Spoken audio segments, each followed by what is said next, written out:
Hello, everyone. It is a great pleasure to welcome you all at the Roundtable on Animal Legal Personhood, Perspectives from Continental Law. My name is Eva Bernard Kempers. I'm a PhD student at the Animal Law Chair of the University of Antwerp, and I will be hosting this event together with Marine Larcier in the context of the GRN's think tank program on animals and biodiversity and the Cambridge Centre for Animal Rights Law, at which I was a visitor this Lent term. So we are very grateful to both the Cambridge Centre and the Global Research Network for facilitating this event. And we are very happy to see that so many of you have joined us today through Zoom, as well as through the YouTube live stream. So the idea to organize this event on perspectives from continental law specifically originates in our personal experience that much of the animal law literature on legal personhood for animals focuses on the Anglo-American world, often drawing from examples of habeas corpus proceedings that take place in the US, for instance, and is often tailored to the common law context. So also in continental Europe, animal law is rapidly evolving and all kinds of developments are taking place with regard to animals' legal status that are easily overlooked. So the intention behind this roundtable is to provide a floor to scholars working in the continental civil legal tradition in order to foster the academic debate around animal legal personhood in a way that is genuinely international and extends beyond the Anglo-American world. So our speakers today will highlight the current legal status of animals in different European jurisdictions and discuss their perspective on the question of animal legal personhood. So we are very grateful that such an amazing group of experts was willing to participate in this event. We want to thank them all for being here today.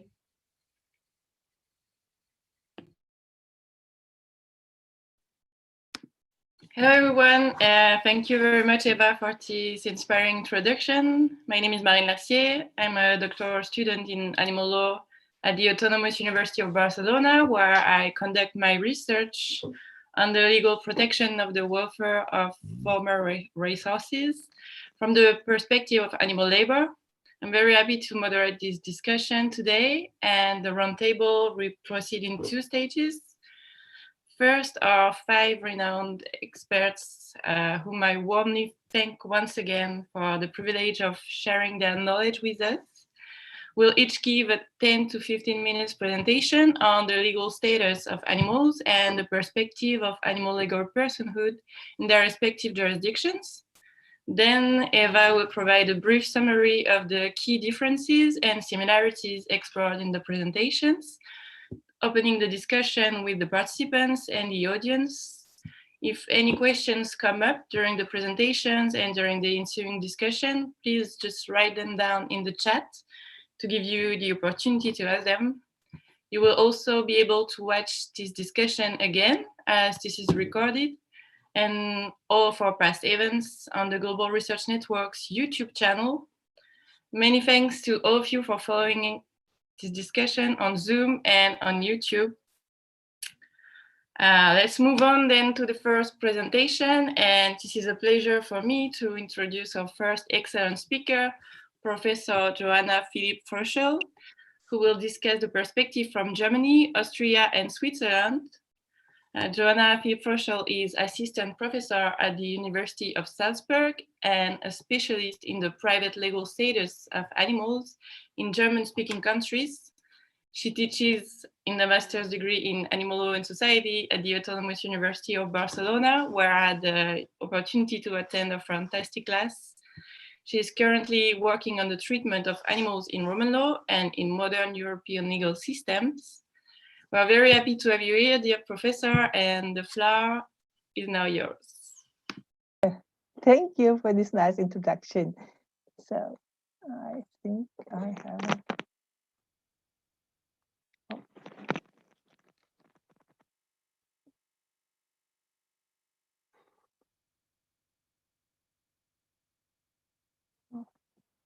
Pardon?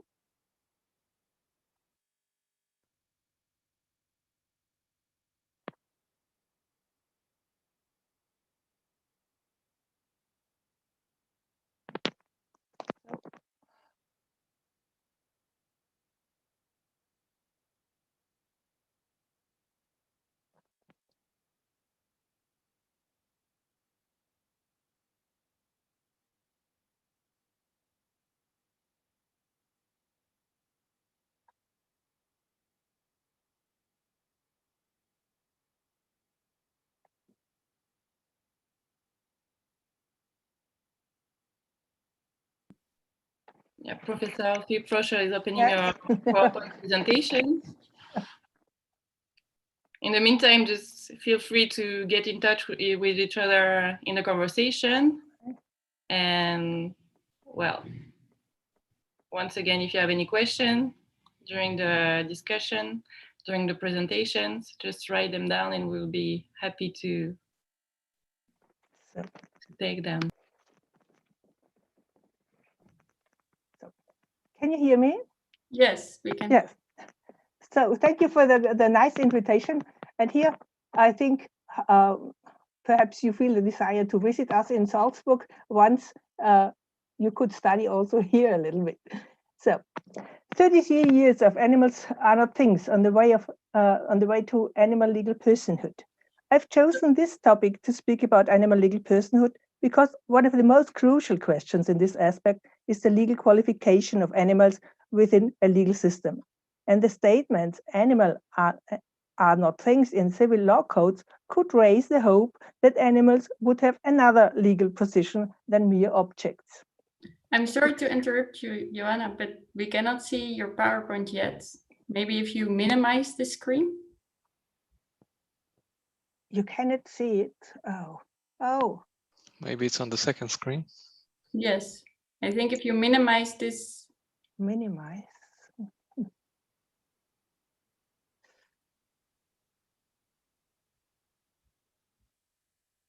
You cannot see, I don't know. We can see the files. We can't see the presentation itself. It might be in another window.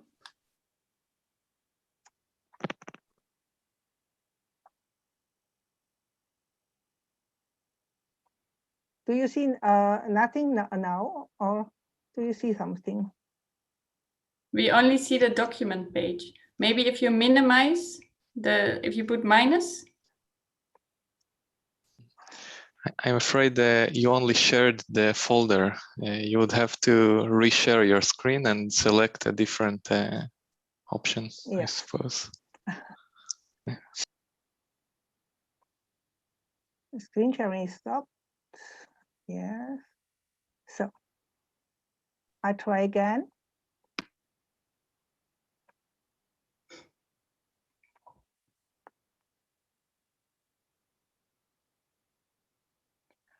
We now see the internet page. Yes, me too.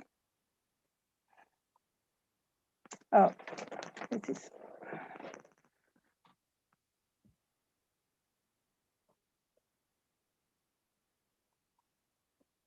Yeah, I think this will work. Yeah, we see it now. Yes, and you see, now you see the. Perfect, perfect. Yeah. Thank you. So I want to invite you to Salzburg. So once again, we will start 33 years of animals are not things in civil codes on the way to animal legal personhood. And I have chosen this topic to speak about animal legal personhood because one of the most crucial questions in this aspect is the legal qualification of animals within the legal system. And the statements animals are not things in civil codes could raise the hope that animals would have another legal position than mere objects. Because this is crucial in our legal systems, which are deeply based on the distinction between legal subjects and legal objects, things and persons, and only the latter endowed with legal personhood, what commonly means that they can have rights and duties. Probably the Austrian legislator was the first one worldwide which amended the civil code by introducing the statement animals are not things already in 1988. Thereby, the legal status of the animal should be improved to give an appropriate answer to the changed attitude of society towards animals, now seen as fellow creatures, which required also a new approach in civil law. Normally, civil law never had been of interest for animal protection, but at that time, people found out that the animal was categorized as a thing in the language of law. This qualification was discussed with a lot of emotion and was soon connected with questions of mistreating of animals. As a consequence, and quite astonishing at that time, the Austrian legislator decided to insert Article 285A into the Civil Code. pretending to improve the legal status of the animal.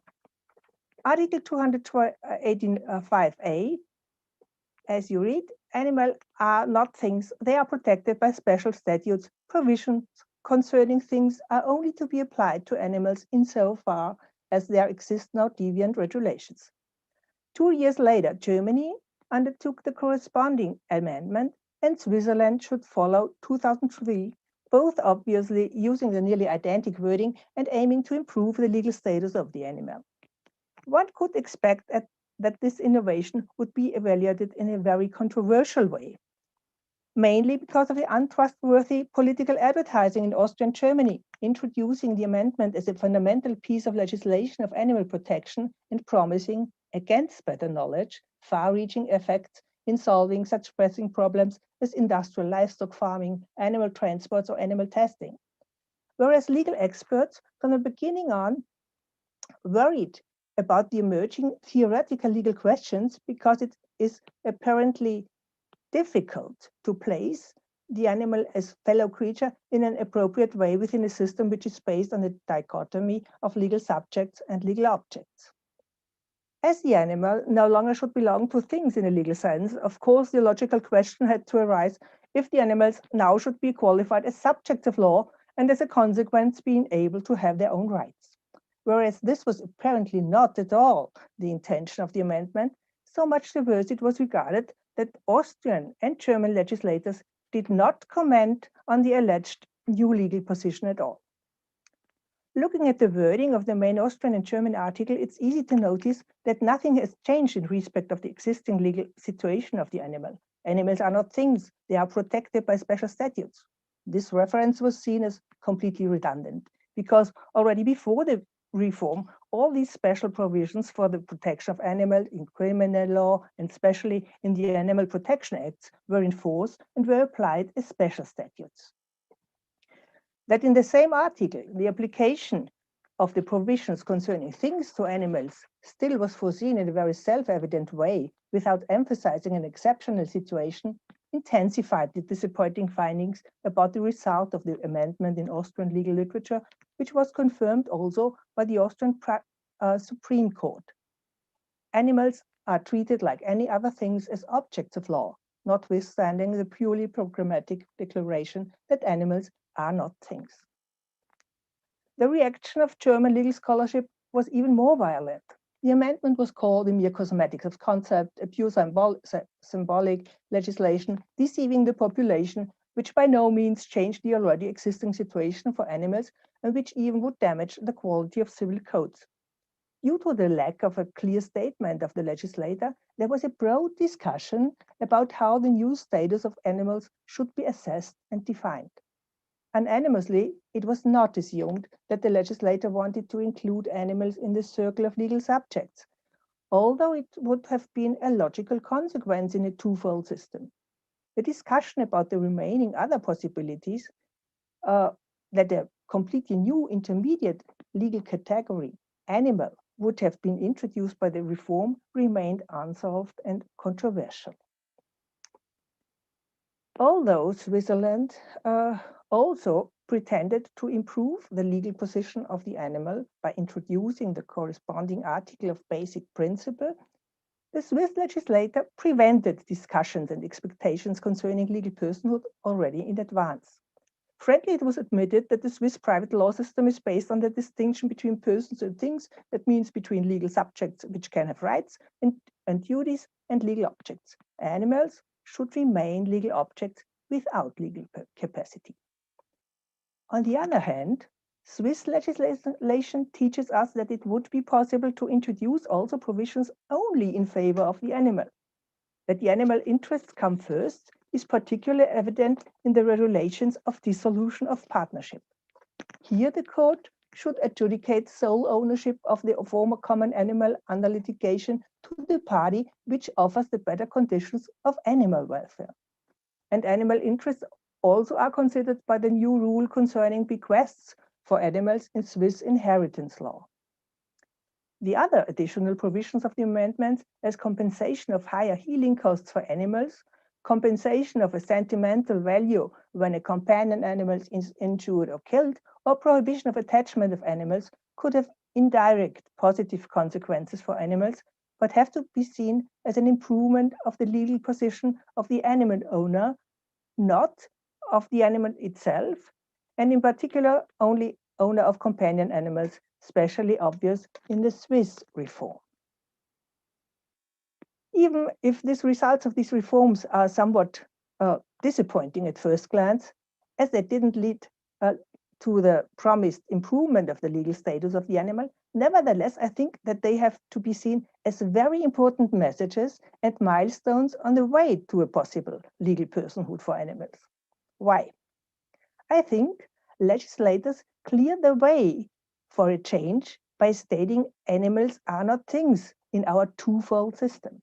As a consequence that animals shouldn't be qualified neither as things nor as persons, there was shown the need to open this system for a third, theoretical, well-defined position.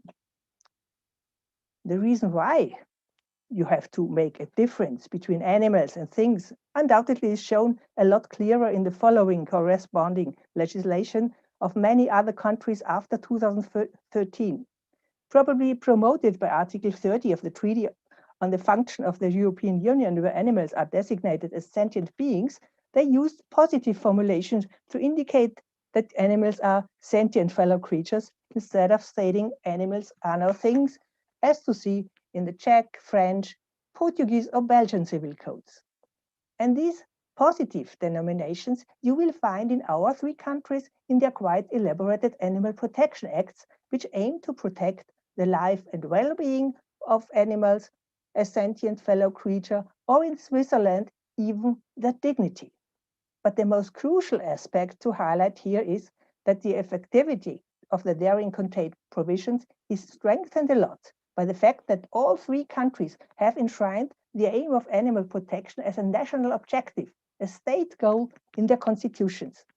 To be at constitutional level is of high importance for the interpretation of provisions concerning animal welfare when weighing up interests, especially in case of interference with basic rights. This doesn't mean that animal interests have priority, but it would not be permissible to grant human interests a general and absolute precedence. This evident strengthening of animal protection leads to quite pleasant and sometimes astonishing consequences.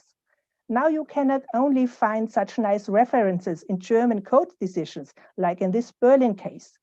The reason of this enshrinement in the Constitution was the acknowledgement of the animals as fellow creatures. You even can find that judges dare to write in their decisions that an animal would have a right deserving protection, the right of living and well-being. And this means nothing else than that they have an own legal position. The same is true for the fact that we find in Austria a kind of labor law for carriage horses. The limitation of their working hours and the prohibition of tours at high temperature were not seen as violating the basic rights of freedom of acquisition or integrity of property. Furthermore, we have institutions in charge of animal interests, as in Austria, the quite effective animal ombudsman person, independent and with a standing at court. These are all signs of a, I would say, factual legal position of the animals, and it would be the right time to create an appropriate dogmatic legal basis for that factual position, which is obviously missing. As a concept of legal personhood for humans with rights and duties anyway doesn't seem to be applicable to animals, we should, with the help of legal experts, create a new category of personhood appropriate for animals according to their intermediate position, as shown, for example, in the Belgian Civil Code. And in this aspect, I'm fond of the concept of non-personal subjects as introduced by Professor Thomas Pietrikowski. He suggests an intermediate category to capture those entities whose features fit neither the ideas of persons nor of mere objects. The category of non-personal subjects of law, which would oppose to personhood not imply the ability to make intentional use of rights, nor to be held liable for the fulfillment of duties, and conversely, in distinction to objecthood, it would imply the capability to possess one's own subjective interests, the moral relevance of which may merit legal consideration. And non-personal subject of law should be granted legal protection, not because of any interest of third persons, but rather against any such interests. And that the draft of an own particular legal personhood for animals would be perhaps more promising than trying to apply the existing one specific to humans shows a reason, I think, outstanding success of a popular initiative in Switzerland.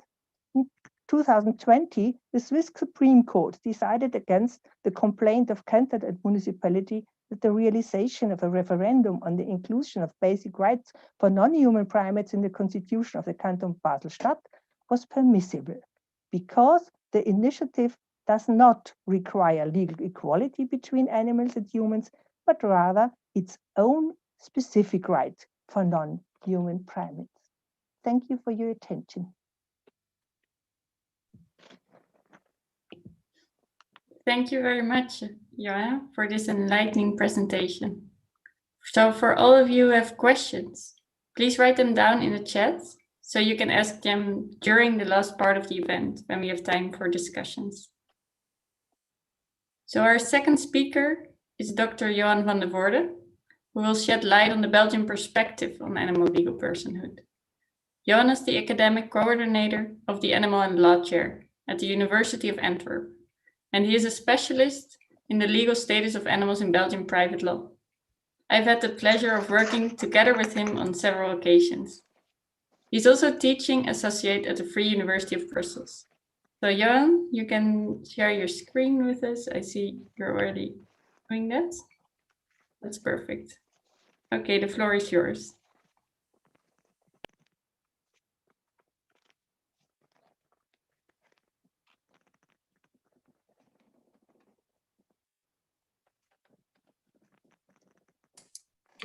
Thank you, Eva, and thank you also, Marin, for organizing this and inviting me. I trust everyone can see my PowerPoint. Yes, we see it, but not yet in full screen. Let's see.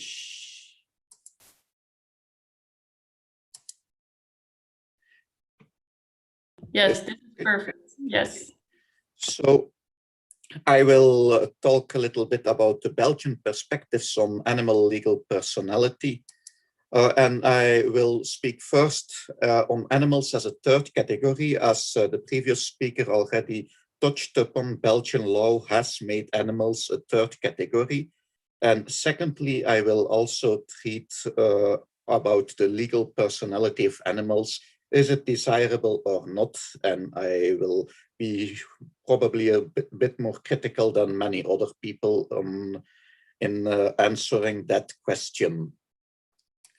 So first part is the qualification of animals as a third category next to persons and objects in Belgian law. Well, first a small overview about the old property law, which will be really old once the 1st of September 2021 has come, because now it's still in vigor.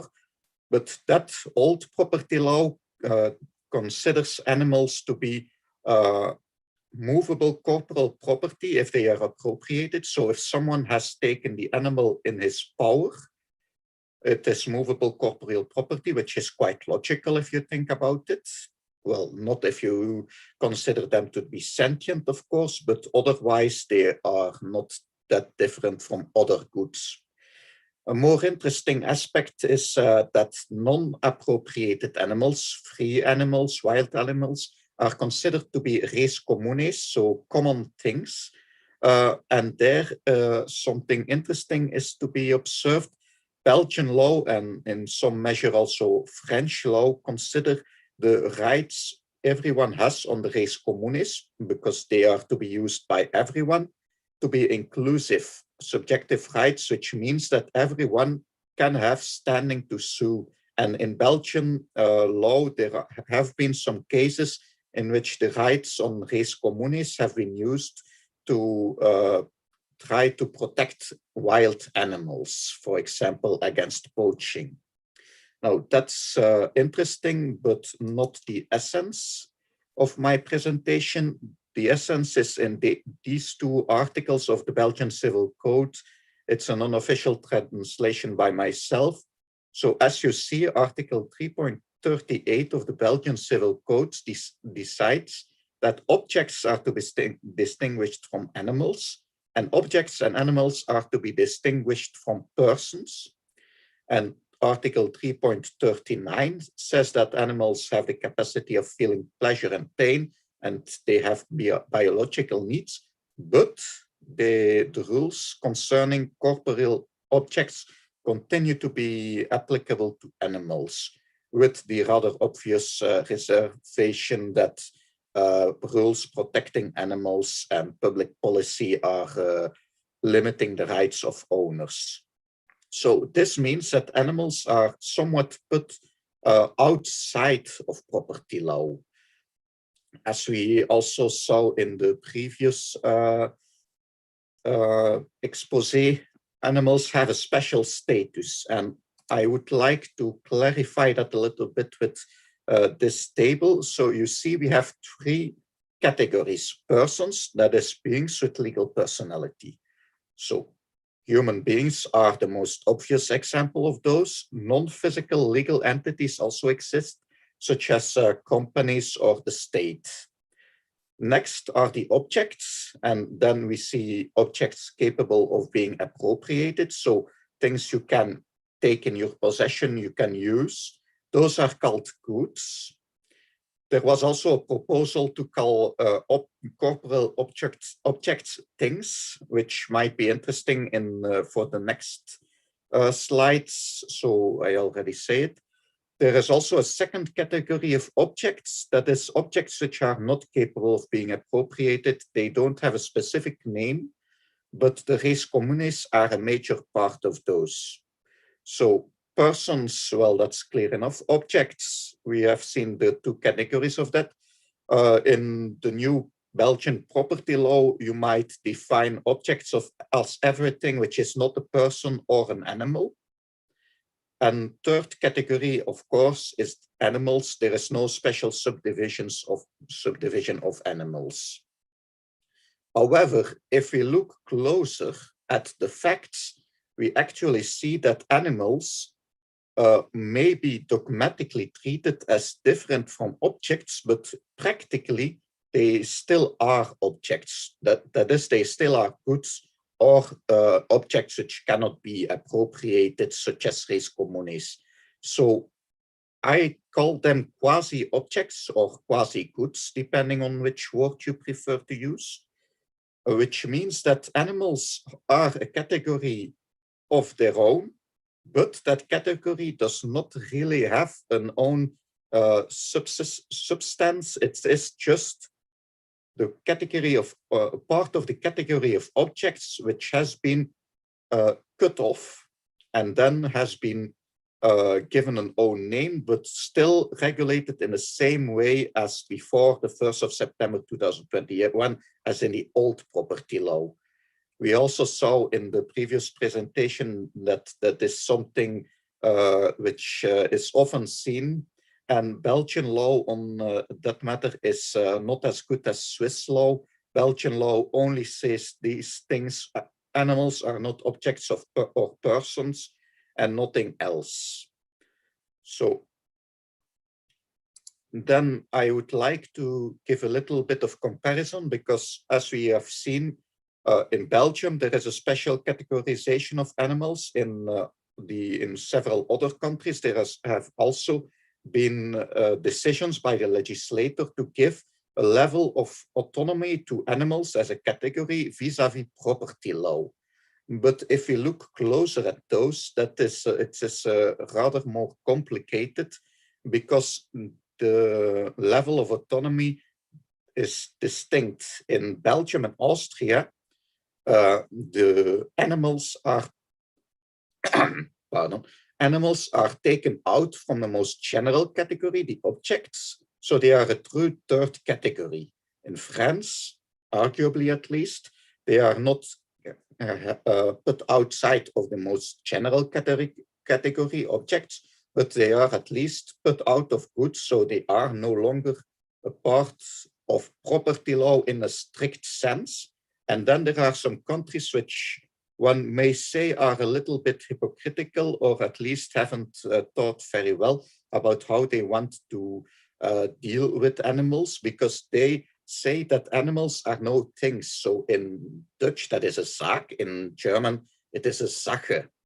But if we look at the definitions of Zaak and Sache, then we see that those are corporeal objects. So in a sense, they are saying what would be in, if we translate the Dutch law or the German law to Belgium or Austrian law, they just say it's not, animals are not part of a specific category of objects, but they are still objects.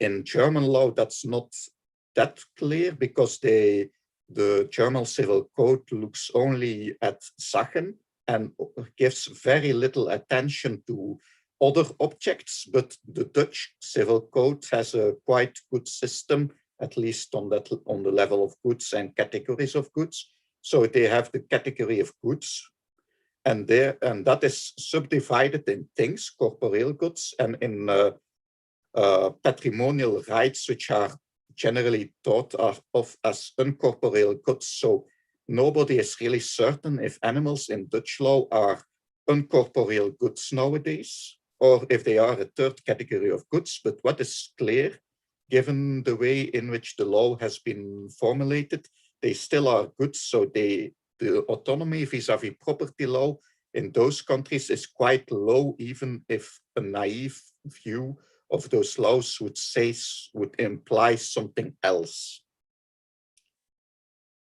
Good. Then second chapter is the desirability of legal personality. As I have said, I will be somewhat more critical of this. I'd like to stress beforehand, legal personality here is giving true subjective rights to animals. So if you have a lesser form of personality, many or most of my objections would probably be less relevant. But if you want to make animals something with a legal personality resembling human legal personality, then you get some problems. First is the problem of the legal representation of animals. If you give rights to animals, that means that someone has to go to court, or to be able to go to court and demand of the judge to protect the rights of the animals. So you need to designate a representative. The big problem there is who is the representative of animals. In any case, you will need to say that in your law, which gives legal personality to animals. Who is going to plead or to have standing in the name of animals? Well, if we look at that, we see that the owner is a rather logical representative of his animal. Of course, not every animal has an owner, but that being said, there are two problems there. First, if an owner represents his animal, well, that's not really useful. He already has quite large possibilities to protect his animal against outsiders. He has tort remedies, he has property remedies. And the more important problem is that the owner is in many cases the person against whom the animal has to be protected. So declaring that the owner is the legal representative of the animal means that you cannot have, or you will have quite some difficulties to go against, to have a case, to have legal cases against the one who has caused the problem. You can also empower third parties, at least in general, they won't be the ones against whom the animal has to be protected. But then the question is, who has the power to represent an animal? Do you take private organizations like Greenpeace? Do you take a government organization? Do you give everyone the right to sue in the name of an animal? Well, those are quite some problems. At the moment, there also are already some remedies, at least for wild animals and old animals, therefore. So remedies based on nature protection in Belgian law and in many other countries. Organizations can sue to protect nature. I also already said that people can sue other people who have maltreated wild animals or otherwise put stress or caused problems for the natural environment by the way of res communis, but that's also not always a very easy remedy to use.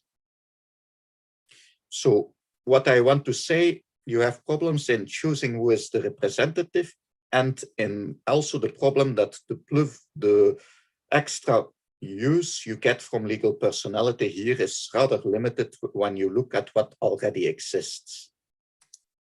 Second problem is the possibility that legal personality of animals, that would be abused. So for example, animals could suffer non-economic damages, but one problem there is the damages would probably be given at least factually to the one who has represented them. So there is a risk that an unscrupulous owner, for example, might not treat his animal or might give his animal some care, but not enough, in order to say that there are severe non-economical damages for suffering, for example, and that has to be indemnified. Well, it will be quite difficult for anyone to use those damages to really help the animal. Second problem here is animal liability. If animals have legal personality, well, that's getting problematic, because then that means you can sue animals and they might have to pay damages to other persons. For example, if a dog bites a child, is the animal liable? Well, if it is the animal which is liable, then I don't think it is ever going to pay off that debt, which is unpleasant for everyone.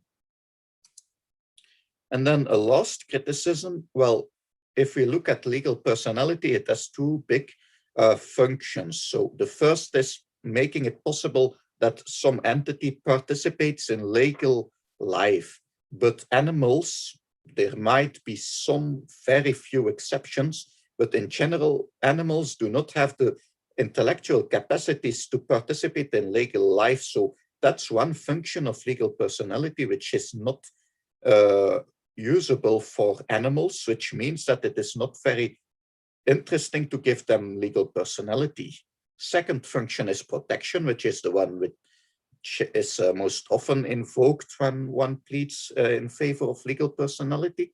There, the problem is, as I already said, protection against whom, in most cases, or in a large part of cases, the protection needs to be against the owner or master, which wouldn't make much difference if, and it wouldn't make much difference if there is legal personality of the animal or not.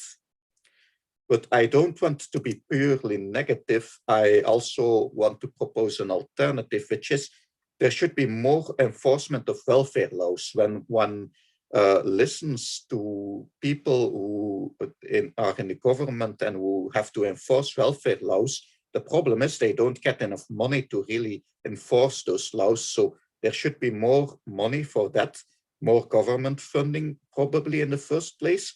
And secondly, also a possibility that private organizations like Greenpeace should get more legal possibilities to have standing in court to protect animals. So that was my presentation on the legal status of animals in Belgian law, with a few comparative aspects and also the legal personality of animals. Thank you. Thank you very much for your presentation, Dr. van der Voorde. I believe we might get quite some questions as regards the issue of legal representation of animals, but let's keep that for the discussion part. Our third speaker today is the brilliant Professor Diana Serini, who will address the Italian perspective on animal legal personhood. Professor Serini is full professor of comparative law at the School of Law of Università degli Studi di Milano Bicocca. Sorry for the pronunciation. Perfect. She is an expert in animal law, in particular concerning animals in private law, insurance law, and fashion. She has been a consultant for Italian parliamentary members regarding the proposal to reform animal protection laws. And she is the author of the book Il diritto e gli animali. Dr. Serini, we are all ears. Thank you for being with us. Thank you so much for the invitation. And I would try to present to you the Italian legal system on the matter of the position and the legal status of animals. So let me just say as a very preliminary remark that the Italian legal system is quite a patchwork at this topic, and it presents a lot of macroscopic inconsistencies. Let's start from the legal format, the sources of the law. First of all, if we start from the Italian Constitution, let me immediately say that our Constitution does not mention in any part the position of animals. And someone has tried to argue that the protection of animal could be implied in Article 9 of the Constitution, which is in fact dedicated to the protection of landscape and environment. But as we all know, protecting the biodiversity or animals in general is not the same thing as protecting animals as individuals. At this perspective, anyway, I might say that some possible changes will happen because it's a number of years since we have proposals debated at the Italian Parliament. And in particular, among the different proposals that were raised during the last years, the one that has been chosen as a final step just 2-3 weeks ago is the wider one, in the sense that it seems that the Parliament is proceeding with a proposal very similar to the approach of the European treaties, because the idea is to expressly mention animals as sentient being as a first point.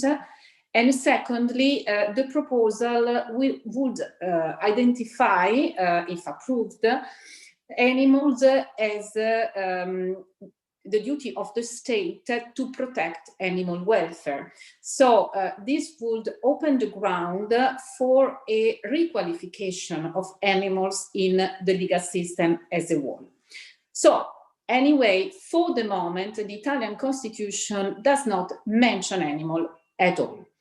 Secondly, if we move to the main source of private law, which is, as we are a civil law country, the Civil Code, well, the situation is not more positive, because in fact, animals are qualified as goods, as chattels, beni. So animals are mere things, and in the distinction between subjects of the law and objects, animals are clearly set in the second category.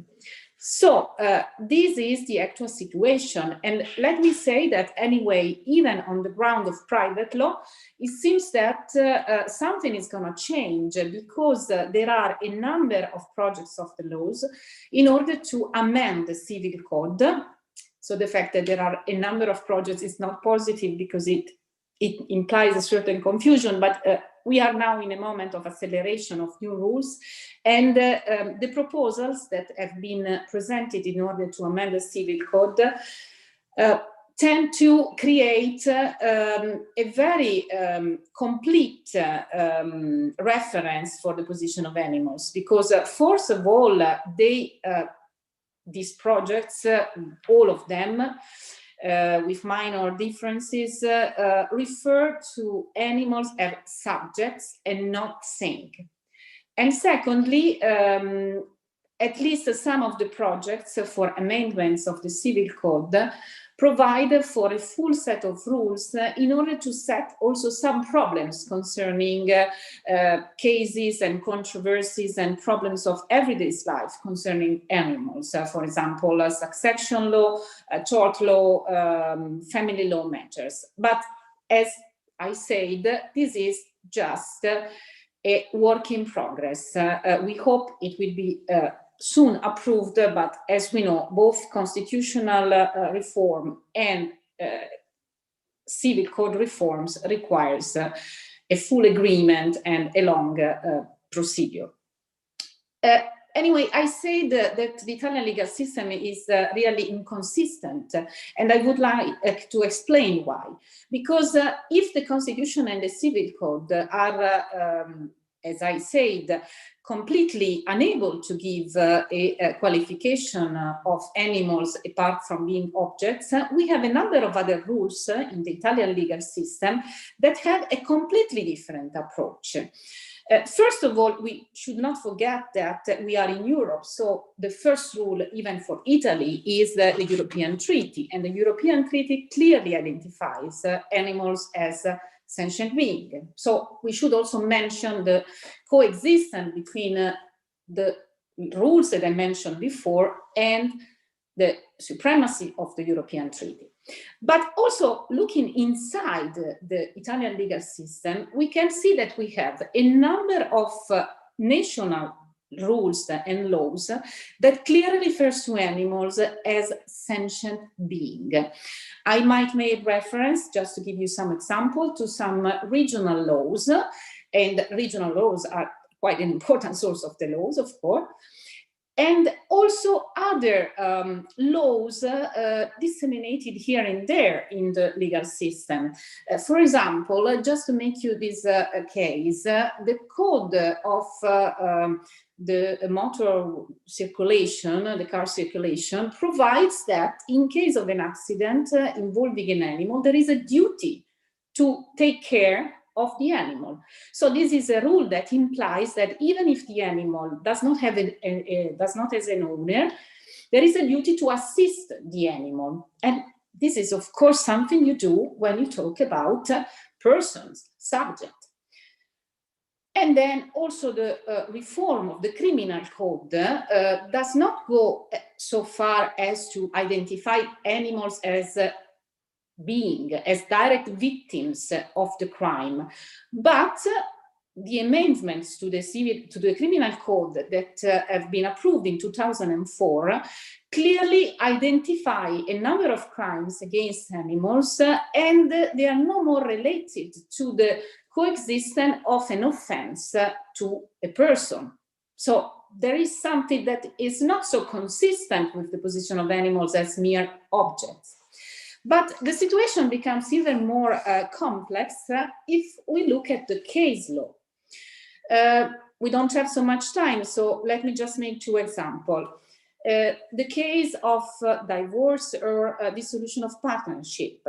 Here, the judges, the courts, do not talk about the assignment of the animals, the family animals, but they talk about the duty of care and the duty to give the animals according to the person who can grant and guarantee the welfare of the animal.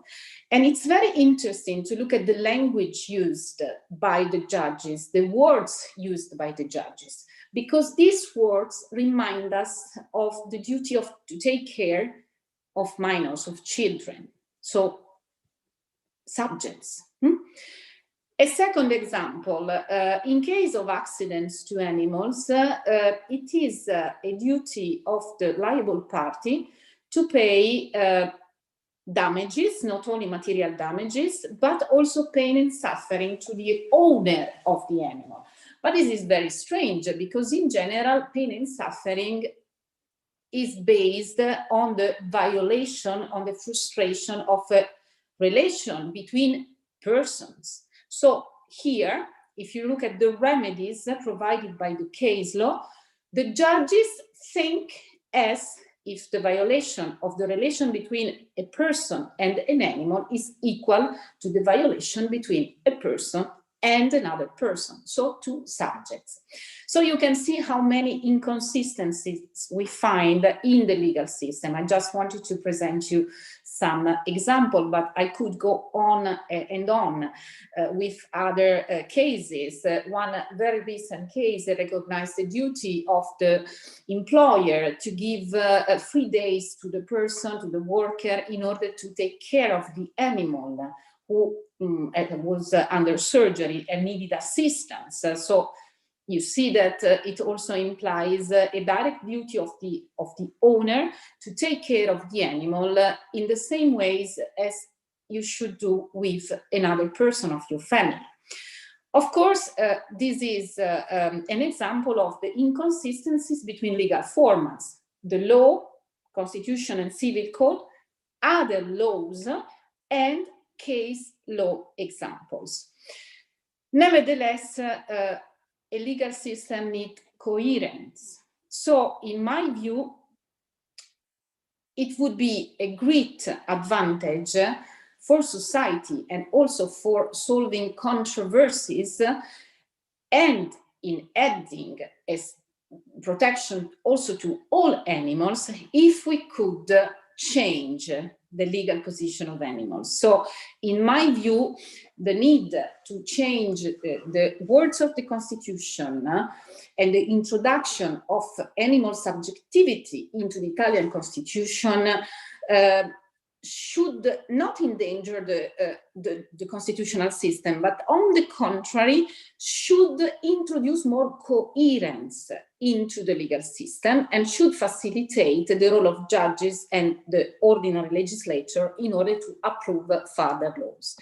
And in addition, as I said, the reform of the civil code would be very important because as we know, the civil code has an incredible role in the taxonomy, in the private law. The civil code is a source of law as all the other laws, but the role of expressing the values of the system is very placed in the civil code. And so I think that even a reform of the civil code could facilitate the progress in introducing more coherent with reference to the position of animals. And this would also solve cases where the judges are left by themselves in the face of non-coherent legislation.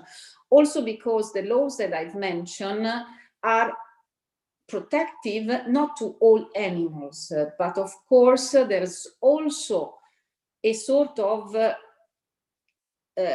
degree of protection which becomes stronger when the animal is very close to the person. So if we introduce a change in the legal system and in the legal status of animals, this would imply a better protection for all animals. This protection, of course, could then be identified and better graduated with reference to the kind of animals or situation, but I think we are ready for a change also in this legislation. And I also think that this meets the requirement of the society, because we see that society is demanding for better protection of animals. It's a topic often discussed in society, but also in legal education, with more and more interest also from the academics from university in the teaching of animal laws and in better knowing rules of animal welfare. So I hope that I could give you quite a sketch of the Italian legal system, and I remain here available for eventual questions. Thank you. Thank you very much, Professor Serini. That was very enlightening. Our next speakers are Professor Caroline Regat and Professor Cédric Riot, who will discuss the French and international perspective. So they are professors and researchers at the University of Toulon, specialists in animal law, founders and directors of the University Diploma in Animal Law, and directors of several works on the legal personhood of animals. They are also the co-authors of the Declaration on the Legal Personhood of Animals of March 29, 2019, which will soon celebrate its second anniversary, known as the Toulon Declaration. So Professor Regat and Professor Riot are here with us today to answer questions, but they have prepared a stunning video presentation, which we will now watch together. So therefore, I will now share my screen with you.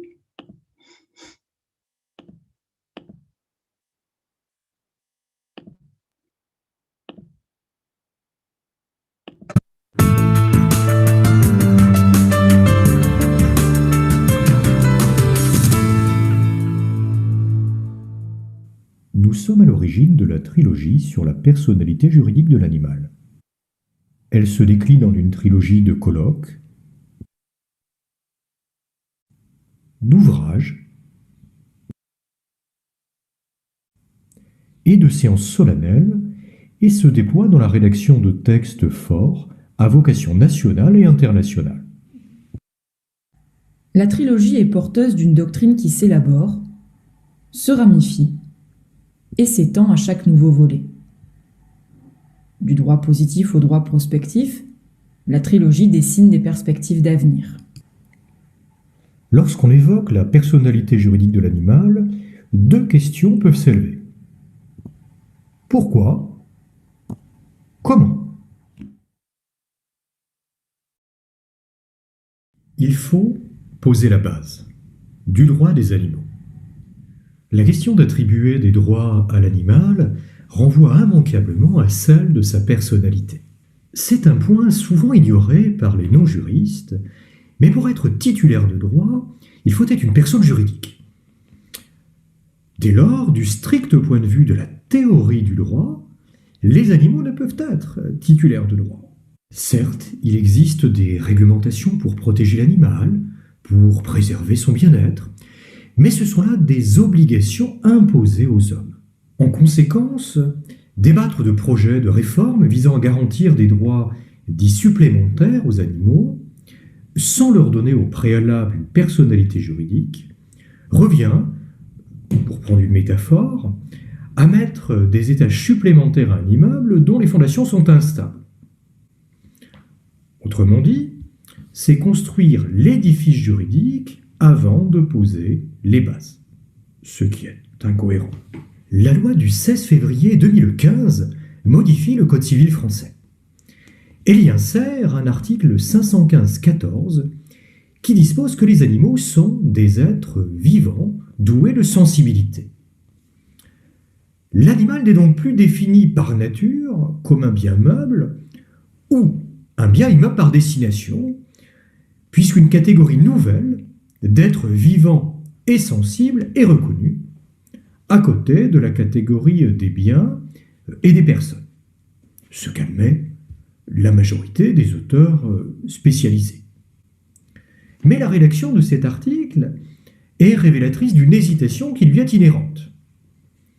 Si l'animal a changé de catégorie juridique, le régime des biens lui est toujours applicable. Or, il n'y a pas, a priori, d'intérêt à prévoir une catégorie distincte sans régime juridique spécifique. Le Code napoléonien pose les bases du droit des personnes et des biens. Les lois qu'il contient ne peuvent être ambiguës ni même complexes. Il est pourtant significatif de constater qu'en France, le texte fondateur du statut juridique de l'animal, inscrit dans ce code à vocation générale, est sujet à interprétation. À défaut de mettre en place des droits propres pour les animaux, la loi de 2015 renvoie en effet au pouvoir juridictionnel le travail de définition des concepts. Être vivant, doué de sensibilité. Sans normes précises, le juge devra utiliser son pouvoir d'interprétation avec des risques forts de divergence selon la juridiction saisie. En ce sens, le statut juridique de l'animal demeure ambigu, heurtant à certains égards le principe de sécurité juridique qui exige la prévisibilité et la stabilité du droit. Face à ces carences, la doctrine doit non seulement participer à l'élaboration d'outils d'interprétation des nouveaux concepts, mais encore et surtout proposer un nouveau statut pour les animaux. C'est dans cet esprit, et visant à garantir la sécurité juridique et la cohérence du droit, que sont formulées les propositions visant à élever l'animal au rang de sujet de droit. D'autant que des traces liées à l'ébauche d'une personnalisation se retrouvent dans le temps et dans l'espace. Historiquement, en effet, une forme de personnalité juridique a déjà existé avec les procès dans lesquels les animaux sont considérés comme des parties au Moyen-Âge et sous l'Ancien Régime. Cette justice particulière peut s'observer en France, mais plus largement en Europe et en Amérique. Aujourd'hui, les sociétés traditionnelles nous offrent des exemples d'une relation au monde différente de la nôtre, avec une conscience plus accentuée de l'intégration de l'humain dans son environnement, dans un tout qui le dépasse et auquel il contribue. Ce détour par les sociétés traditionnelles est encouragé par les experts de l'Organisation des Nations Unies, car ces sociétés nous invitent à penser des visions alternatives du monde.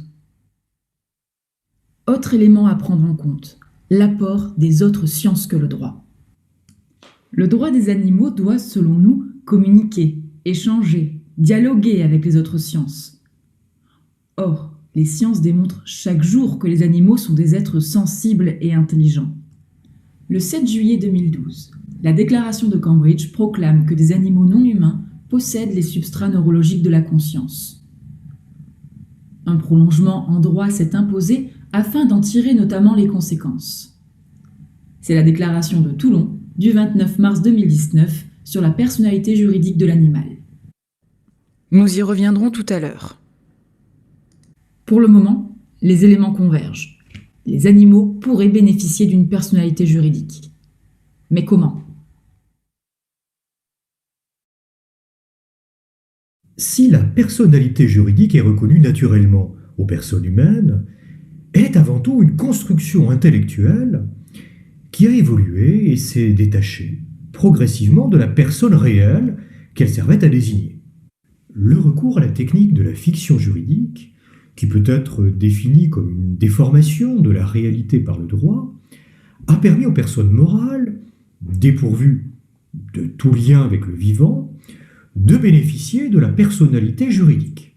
Ainsi, en considérant les animaux, êtres vivants, comme des choses, le droit ne reposerait pas sur une réalité, mais sur une illusion qu'il fonde ou entretient. Illusion que seule la reconnaissance d'une personnalité juridique aux animaux semble à même de dissiper. L'exemple des débats autour de la création d'une personnalité juridique spéciale pour les robots, doués d'intelligence artificielle et dotés de facultés proches de la conscience humaine, en est une parfaite illustration. Les robots pourront peut-être, pour des raisons diverses, jouir de cette personnalité juridique, mais il s'agira là d'une personnalité proche de celle offerte aux personnes morales, et en aucun cas d'une personnalité en lien indéfectible avec le vivant. Ainsi, pour ces raisons, le voile d'illusion qui empêche l'accession des animaux à la personnalité juridique doit être déchiré. D'autant que la méthodologie juridique n'oppose aucun obstacle à l'éhaussement de l'animal au rang de sujet de droit. Se pose alors une nouvelle question. Quelle personnalité juridique de l'animal choisir ?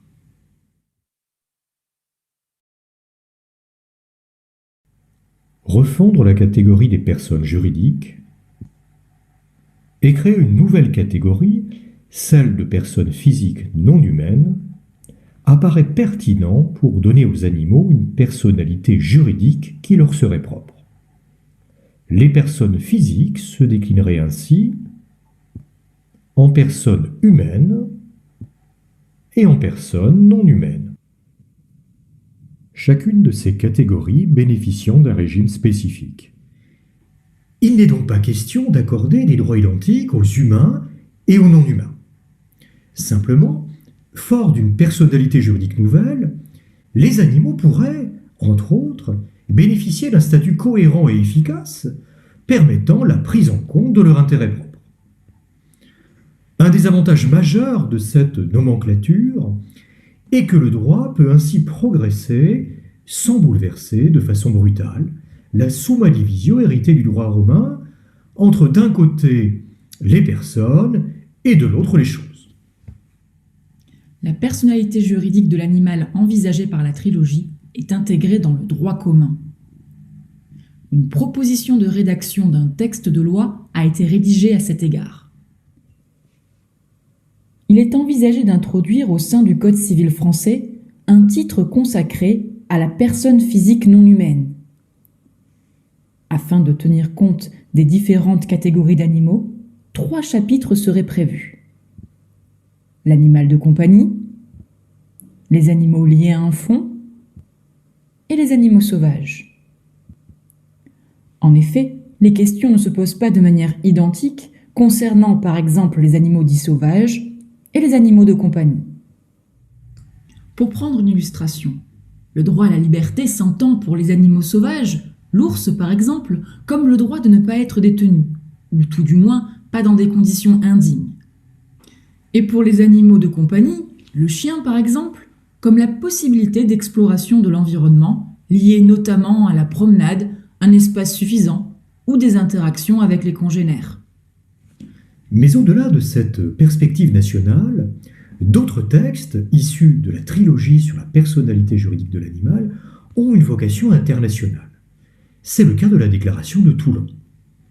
Sans limite de frontières et de temps, la Déclaration de Toulon assure que les animaux doivent être considérés de manière universelle comme des personnes et non des choses. Elle établit un principe fort, celui de la personnalité juridique de l'animal. Cependant, elle n'en est pas moins d'application souple. En effet, le voile est subtilement gardé sur l'identification précise des animaux concernés. Le silence voulu par les auteurs permet de renvoyer ce choix, éminemment politique et sociétal, à chaque système juridique. S'inscrivant dans la soft law, empreinte de réalisme, la Déclaration de Toulon est mobilisée à travers le monde par des organisations non gouvernementales, des chercheurs, des avocats, des parlementaires, des associations et bien d'autres encore. Renouvelant les paradigmes, elle offre une approche cohérente et stable du droit des animaux. La Déclaration de Toulon, axée sur la personnalité juridique de l'animal, appelle à changer le regard juridique sur le vivant en se saisissant des avancées scientifiques sur les animaux. Une science attire particulièrement l'attention. C'est la phylogénétique, la science qui classe le vivant. Jusque-là, on avait une représentation pyramidale du vivant, avec les humains au sommet. Ce n'est plus la représentation qui l'emporte aujourd'hui. La phylogénétique, au contraire, propose maintenant l'arborescence du vivant, le buisson du vivant, l'arbre de la vie, l'arbre des vivants. Au centre, il y a Lucas, le plus ancien ancêtre commun universel connu. L'homme est sur une branche parmi les autres. Cette nouvelle représentation du vivant implique un renversement de paradigme et la fin d'une hiérarchie humaine. Surtout, elle confirme l'importance de parler de personnes non humaines et non de personnes animales, puisque l'humain est biologiquement un animal.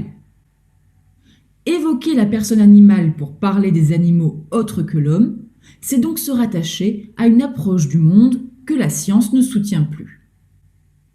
L'expression de personnes non humaines, conforme à la réalité biologique, sera privilégiée. Puisque la phylogénétique classifie tout le vivant, le juriste peut lui aussi s'emparer de l'arborescence en découpant les branches qui pourront bénéficier d'une personnalité juridique.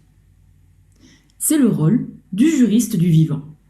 À cet égard, les animaux sauvages établissent le trait d'union avec les différentes formes de vie. En droit positif, l'animal sauvage, vivant à l'état de liberté, est protégé dans la mesure où il fait partie du patrimoine naturel, au sens du droit de l'environnement. Mais cette approche a quelque chose de dérangeant et une hiérarchie peu lisible existe dans les éléments composant ce patrimoine. La perspective d'attribuer une personnalité juridique à l'animal sauvage permettrait sûrement de réconcilier les approches animales et environnementales. Les animaux sauvages font en effet particulièrement bien le lien avec la nature. Sans nécessairement personnifier tous ces éléments, le vivant doit être pris en compte par le droit. Le changement de regard sur le vivant passe par les différents ordres juridiques qui devront répondre aux questions suivantes en faisant un choix. Faut-il se contenter d'un anthropocentrisme juridique qui semble, à l'ère de l'Anthropocène, montrer ses limites? Ou bien rechercher un zoocentrisme mobilisant des critères comme la sensibilité, l'intelligence, ou d'autres critères peut-être comme la conscience? Ou bien faut-il rechercher le biocentrisme? L'anthropocentrisme juridique est actuellement ébranlé. Les cas de personnification juridique d'animaux, comme en Inde, ou de la nature, comme en Amérique latine, se multiplient à travers le monde et ne peuvent pas être ignorés. Partant de ce constat, la trilogie propose le passage d'un droit sur le vivant à un véritable droit du vivant, réconciliant les intérêts des humains et des non-humains intégrés dans leur environnement. C'est dans cette optique que la charte du droit du vivant a été rédigée. Elle conclut la trilogie sur la personnalité juridique de l'animal et a vocation, à l'instar de la déclaration de Toulon, à inspirer des réformes institutionnelles en France comme à l'étranger. En France, la charte du droit du vivant pourrait être constitutionnalisée. Ce serait ainsi l'occasion de poser un principe de droit supérieur et des clés d'interprétation des textes relatifs aux animaux et à la nature. Nous tenons à adresser nos chaleureuses félicitations aux organisateurs Eva et Marine. Nous serons heureux d'échanger avec les autres participants sur les approches comparatistes relatives à la personnalité juridique de l'animal. Merci pour votre attention.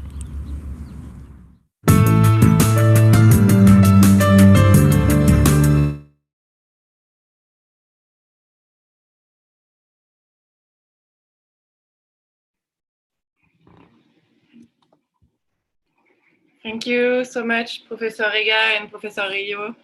It was really, really nice to watch this video. I believe you're sharing some of the resources in the chat for people who are willing to have another look at the bush of life. If you have any question for Professor Rega and Rio, we will be happy to take care of the translation. So please feel free to share your questions for them with us in the conversation. I am very honored to introduce our last but not least speaker today, Dr. Visa Kyrki, who is a postdoctoral fellow at the University of Helsinki.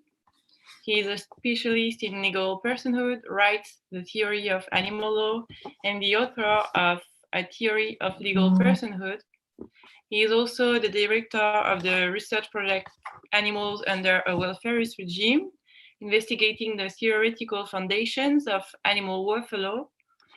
Dr. Kyrki, you have our full attention, sorry. Please go ahead. Thanks so much. Congratulations to Eva and Marine for organizing this wonderful event, and many thanks for the wonderful presentations so far. Unfortunately, I don't have such an impressive video to offer as the last one, but I'll do my best with a more traditional PowerPoint. It's really a privilege that we can have these kinds of events. Definitely one of the benefits of this pandemic. because this would have been much more difficult actually in the sort of traditional setting. But yes, as said, I'm Visa Kurki, and I was invited here to discuss the Nordic perspective on animal personhood. So as Marino's already mentioned, I have written a book called A Theory of Legal Personhood, which I should mention that it's been open access now for about 6 months. So it's freely downloadable from the website of Oxford University Press. And Marino already mentioned these things, but I should mention that the research project I'm running has a visiting scholar scheme. So if you're, for instance, a PhD student in animal law and especially working on well, theory of animal law in one way or another, you should maybe take a look at our website or just email me. Would be happy to welcome you in Helsinki. So what I will be discussing today is a little bit my views on legal personhood, but more on like the Nordic perspective on legal personhood, but also some other recent developments in animal law. So I'll start by just presenting the sort of Nordic legal family, which I'm sure many of you are unfamiliar with. Then I'll discuss how certain continental European trends apply to the Nordic countries, and then I'll discuss legal personhood with regard to animals. So just as a sort of, I don't know, terminological clarification, because I'm sure many of you are wondering what exactly is this? Why am I not talking about Scandinavia? Well, the reason is that in the sort of Nordic parlance, Scandinavia primarily refers to these countries here, so Sweden, Norway, and Denmark, because they're in the Scandinavian peninsula, whereas Finland and Iceland are called Nordic countries, as well as this. So Nordic countries includes Scandinavia and Finland and Iceland. So I'll be focusing here on these 4 countries. Unfortunately, I don't know that much about Icelandic law, partly because I don't understand Icelandic. I speak Finnish and Swedish, and through them I can understand Norwegian and Danish, but Icelandic diverged from the other Scandinavian languages about 800 years ago, so it's become quite different since then. So as some of you might know, there are 3 main legal families in civil law: the Romance family, the Germanic family, and then there's the Nordic or Scandinavian legal family. And I'll just mention it because I'm sure many of you are quite unfamiliar with the Nordic legal family. I just mention a couple of its sort of distinctive features. First of all, Sweden, which, for instance, well, Finland was a part of Sweden up until beginning of the 1800s. So Finland and Sweden and other Nordic countries had their own legislation quite independently from the rest of Europe. So for instance, the first law of the realm is already for the 14th century. The influence of Roman law has not been as strong as in the rest of continental Europe. Whereas the Nordic countries have, for historical reasons and cultural reasons, cooperated a lot in developing their legislation. All of the Nordic countries have animal welfare acts, which are mainly in the welfarist paradigm, meaning that they mainly seek to protect animals from cruelty and unnecessary suffering. And another thing which may come as a surprise to many of you is that Nordic countries don't really have civil codes. So we do have criminal codes, as far as I know. I'm not sure about Norway and Denmark, but Finland and Sweden at least have criminal codes, but we don't have civil codes at all. So actually, large parts of Nordic private law is so to say common law. So I don't mean by common law Anglo-Saxon common law, but it's been developed by judges. It has no basis in any statute at all. So for instance, unjust enrichment is completely judge developed. And also the general principles of private law are developed mainly in legal scholarship. including the doctrine of legal personhood. So there's no statute stating anywhere that we have, for instance, natural persons, meaning human beings, and corporations. So this we do have these features of legal personhood, but there's no statute or code stating that we have them, which may come as a surprise to many of you probably. Next, I'm going to look at a couple of European trends and how they apply to the Nordic countries. So one trend is de-reification, as some people I think call it, meaning the declarations that animals are not things. Well, these are a bit difficult to apply in the Nordic countries, given that we don't have civil codes. So we don't have any statutes stating that animals are things, that animals are property. So it would be, it's a bit of a, like difficult to think of where exactly would be the proper place to put such a declaration. I think given that many of the principles of private law in Finland have been developed in legal scholarship, I think the sort of most appropriate way of challenging the sort of paradigm that animals are purely things is through legal scholarship. And I've actually argued myself that animals already are treated as more than things. So you can take various perspectives to animals, and the thing perspective, the property perspective, is only one of them. One trend with regard to the status of animals in private law is as I think was mentioned in the first presentation as well, with regard to the German-speaking countries and Switzerland, is the recognition that animals have sentimental values. So, for instance, meaning that they shouldn't be valued purely in terms of the market values. So, the Swedish Supreme Court declared already, I think it was about almost 20 years ago, that animals are not like anything, not vilken sak som helst. They are a unique kind of things. But as said, so this didn't have like any statutory basis really. This is something that the Supreme Court pronounced within its ambit of, in a way, developing Swedish private law. Another recent trend, or let's say it's kind of a hot topic maybe even, is the notion of whether animals have some kind of intrinsic value. So Norway has gone as far as to explicitly declare that animals have intrinsic value regardless of the instrumental value they may have for people. Here you can see it in Norwegian. In Denmark and Finland, at least, you can sort of think that intrinsic value underpins the existing legislation. So the fact that we have animal welfare legislation in a way presupposes that animals have some kind of intrinsic value. Why would we be protecting them otherwise? But in Finland, because we've been sort of reforming our Animal Welfare Act for about the past 9 years or something. And one of the sort of difficult questions has been whether there should be a mention of the intrinsic value of animals in the new acts or not. And finally, there's the question of animal dignity.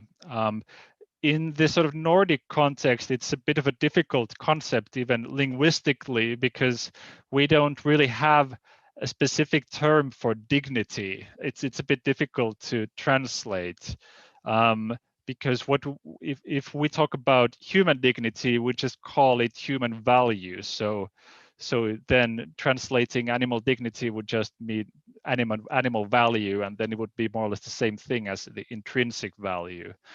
There are ways around this, but it's already sort of fundamentally a bit difficult in this context.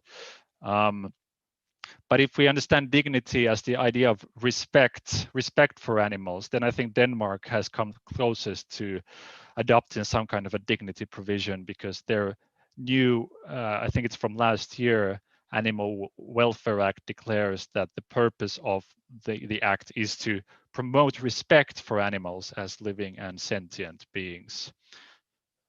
Here you can see the this part in Danish.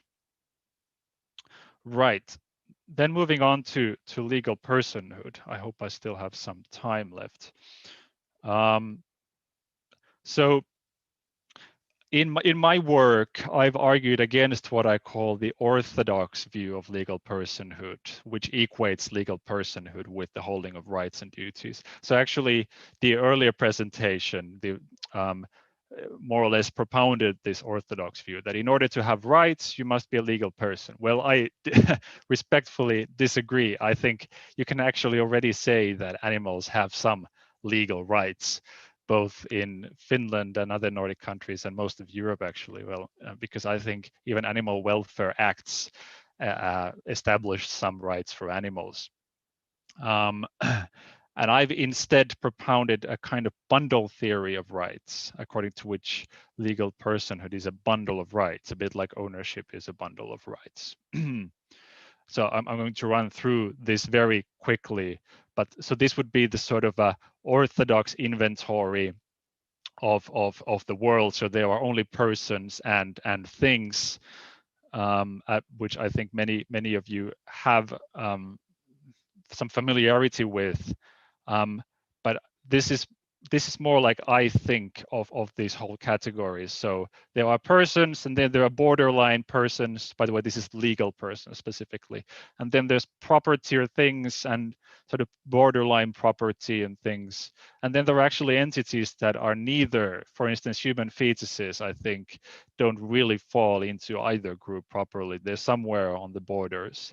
I should also mention that I would prefer that these two categories overlap with each other as well, because I think you can be both a person and a property at the same time for some purposes. But it was too difficult to draw, so I didn't manage to do it, unfortunately.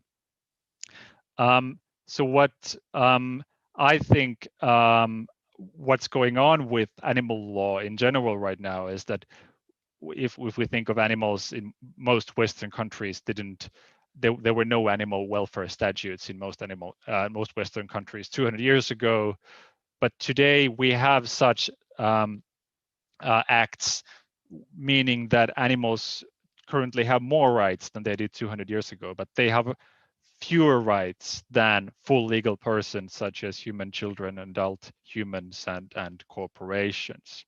So this is more like a gradual approach to legal personhood. Now, it's not as black and white as the orthodox view.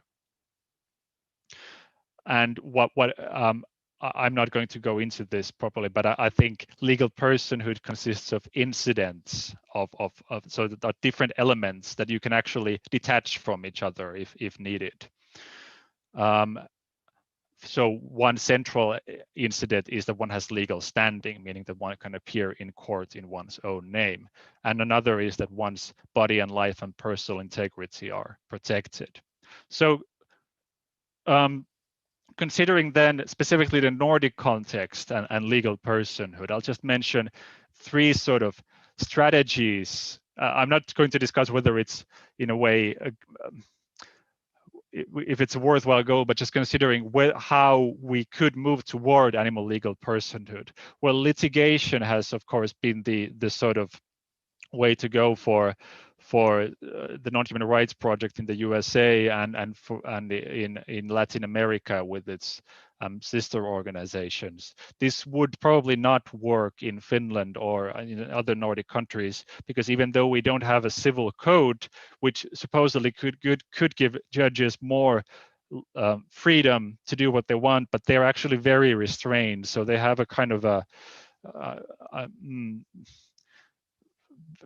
they have like much deference toward the legislature in general. Then another issue has to do with standing. It's not clear how you could litigate on behalf of animals because animals lack standing in general. And we don't, habeas corpus is not really a thing in the Nordic countries. So litigation might be difficult. Another thing that I think is quite promising and that I personally believe in is legal scholarship and education, because legal scholarship actually plays a relatively large role in our countries in developing the legal system and defining very basic concepts, especially with regard to private law. And I think legal personhood relates to private law very crucially. So I think, but changing the attitudes of scholars and judges and future lawyers has a lot of potential. And actually, I've already started seeing a big change. I think very many law students in Finland already accept, and even more senior people accept that animals already hold legal rights. It didn't actually take that much convincing. I was pleasantly surprised by that. And then the final thing I'll mention is the idea of constitutional rights for animals. So I'm a part of the Finnish Society for Animal Rights Law. I'm actually the vice chair or vice president of the organization. And we've drafted a proposal that would give fundamental, like, constitutional rights for animals. So the original is in Finnish, but if you like, there is an English translation. You can see the URL here, and il y a aussi une traduction française par Jean-Marc Neumann. So this would give some incidents of legal personhood to animals. Most crucially, would give standing to animals, and it would give all sorts of fundamental protections that would protect their fundamental interests. So it would, in a way, create a new category of animal persons in a way implicitly. So to conclude, Nordic animal law is still very much in the welfarist paradigm, but there are some changes in the air, and I think interest in animal law among law students and legal scholars is growing very, very rapidly. So as said, I'm running this research project right now, and we actually have a lot of interested students. We've been, Tero Kivinen especially has been running this animal law course here in Helsinki, and we've had like even over 200 participants each year. So it's been very, very popular. I'll just mention that it's a bit of a funny coincidence that I've been one of the scientific coordinators of this new volume called Scandinavian Studies in Law, which is a book series. So there's a book coming out on Monday called Animal Law and Animal Rights, and we actually have a book launch on Monday. It's going to be, for most of you, I think it's going to be already in the morning, like 10 a.m. or 11 a.m. or something like that. But if you're interested, I think you can still sign up here. So scandinavianlaw.se/seminar. I think it's 90 minutes or something, so it's quite brief. Anyway, that's it. Thanks very much for your attention. Thank you very much, Visa, for this presentation. Some of the links that were in your slides have also been put in the chat so that you can directly click on them. And before we open the floor for the discussion, I will give a very short recap. I will try to keep it within 2 minutes on some of the insights we can summarize from these inspiring presentations.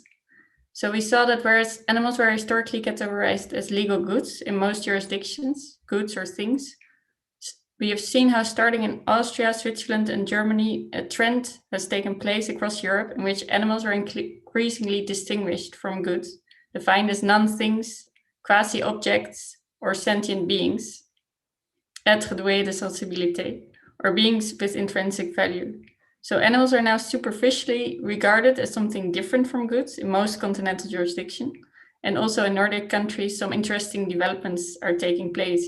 Izaguchi has argued that Finnish law treats animals as more than things already, even if there are no civil codes that specify this. And we saw that there's also an increasing discussion on notions of intrinsic value and dignity. Nevertheless, the speakers seem to agree that the exclusion of animals from the category of goods or things has not had many direct legal effects, since the property regime still applies to them. Animals are still defined as objects of property rights, at least for most purposes. So the development might therefore be regarded as mainly symbolic. So with regard to the question whether legal personhood for animals is desirable and attainable, we have seen some interesting different opinions. Professor Philip Frischel has argued that a third intermediate category in between things and persons would be most adequate for animals. Dr. van der Voorde argued that it would not be particularly helpful for animals to have legal personhood in Belgium, as several obstacles arise, such as the fact that animals would not be able to go to court themselves. Professor Rio and Reka have proposed a new form of legal personhood for animals in France, which would be conceptualized as non-human natural personhood in the context of the law of the living. Professor Serini has pointed to the inconsistencies and incoherencies that the current status of animals causes, and she proposed to introduce a constitutional mention of animals to increase the coherency of animal law in Italy and facilitating the role of judges and legislators. Lastly, Dr. Kurki proposed to look at legal personhood in non-binary terms, meaning that animals have rights already, making it possible to focus upon those aspects or incidents of personhood that are most relevant for animals. So taken together, we have seen a varied palette of perspectives from continental European countries that I think will give us quite some food for discussion. So I'm curious to hear the reactions and comments of you all. What a great summary. Thank you, Eva, and many, many thanks to all of our speakers today. It's been a pleasure to listen to you. And we will now turn to our audience. I'm sure you have a lot of questions about the different point of views that have been presented and the concepts that we have discussed. Please write your question down in the chat and we will be happy to select some in the remaining time. But first, I'd like to ask our speakers if they will have any question or any further comments that they would like to address each other to help us engage with the discussion. And I will also certainly have 1,000 questions for you all, as this is such a fascinating topic from a theoretical point of view, but also concerning the strategy that we should adopt in order to give animals legal representation. So this is the time to share with us your thoughts. Either write the question in the chat or just raise your hand if you want to speak. Any of the speakers, do you want to go first, or should we just take questions from the chat?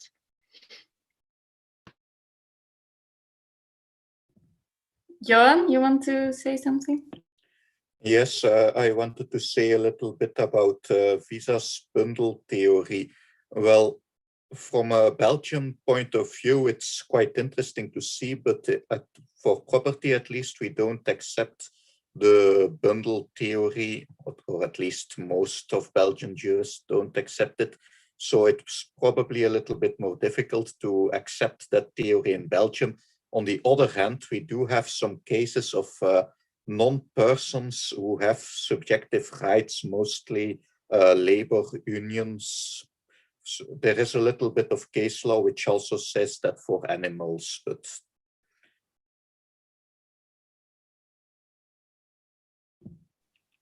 that was what I wanted to say. Right, thanks. I actually gave a lecture, was it last week, for Belgian law students at Antwerp, and I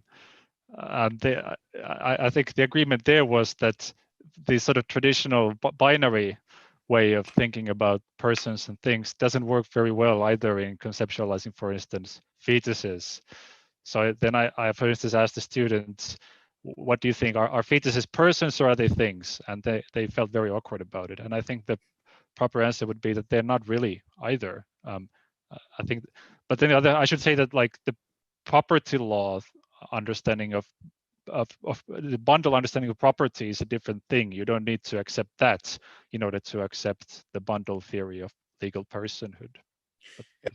If I may intervene, well, the problem is a little bit that my impression of continental law is mostly that we tend to have a dogmatic definition and not really a bundle theory for both property and legal personality, though of course I could be mistaken for legal personality.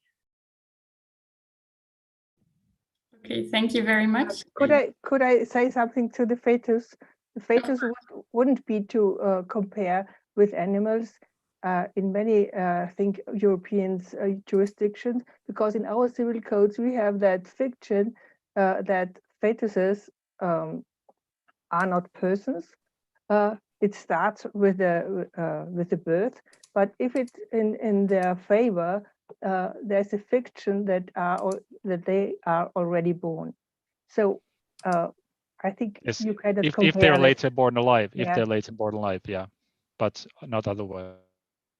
So we would be very. It would be a little bit dangerous to make this comparison in, I think, in Austria and Germany. Right. I think we shouldn't go into the fetus direction. I'll just mention briefly, I wasn't equating them in any way. I was just saying that the person thing dichotomy has all sorts of problems. So I'm not saying that fetuses and animals have the same kind of legal status.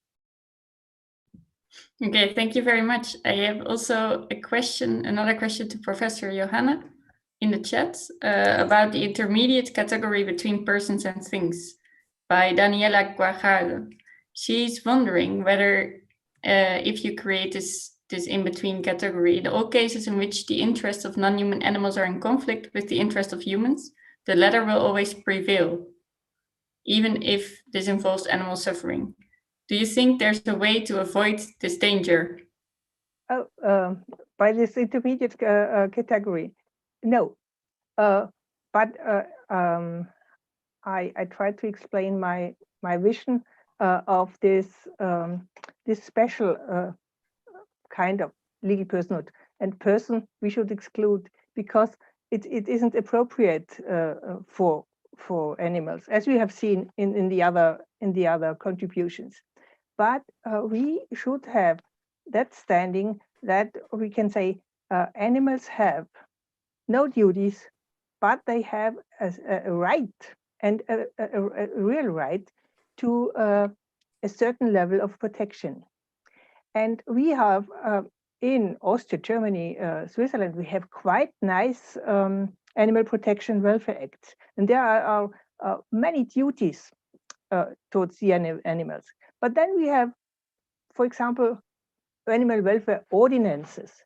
And they are, and there you can see minimum standards for productive livestock. And this is terrible because it is written in our Animal Welfare Act, yes, that we have the duty for the welfare of animals and to respect also the different species, also to have it in for example, a gregarious species. But you cannot sue for an individual right for a cow or what else, that this animal has the right to be treated in this kind. And we would have a very nice institution, this animal ombudsperson. And they have a standing in court, for example, at cases of mistreating animals. But they cannot sue, for example, that this provision in the ordinance offends the special right of this animal, and they want to have this right. And here they would be like for a curator for children. And I don't think that it would be so difficult to make this, because already now this institution is in charge of the of many animals. You cannot equate it. You cannot give a certain curator for each a single animal. But I think it could be a certain level of protection by given this kind of intermediate standing. But the standing should be a standing of each single animal. Do you know what I mean?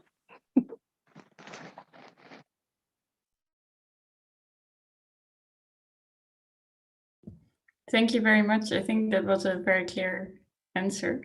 In the beginning of today's event, there was a discussion going on the legal representation of animals? Well, if they have legal personhood, how do we then legally represent them between bred males? And maybe you want to ask your question to one of the panelists, if you are here. Bred males.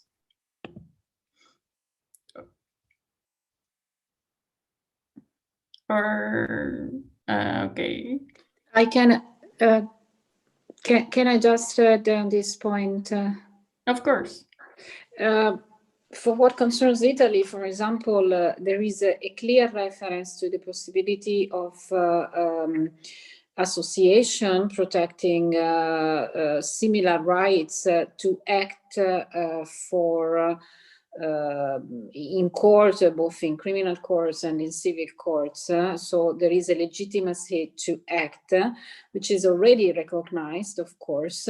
And as you say, the ones the perspective of the legal status of the animal should be changed and recognized as a subject, it would be also easy to allow the associations to have the representation of the animal. We had a very recent decision which was very debated concerning animals for research, and in particular some macaque, some primates that were treated in a research center.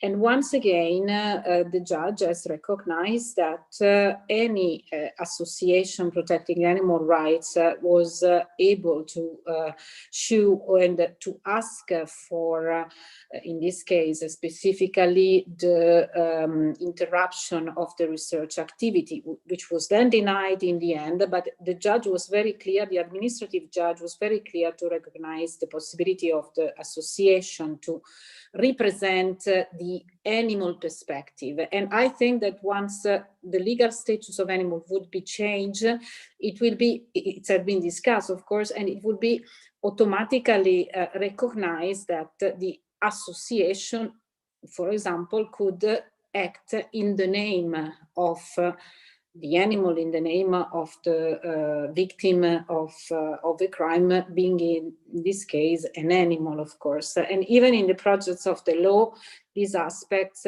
is clearly identified. So I think the representation could be set on association, and as a colleague said, we cannot of course trust the owner, because in many cases the owner is exactly the subject that has violated the position and the welfare of the animal.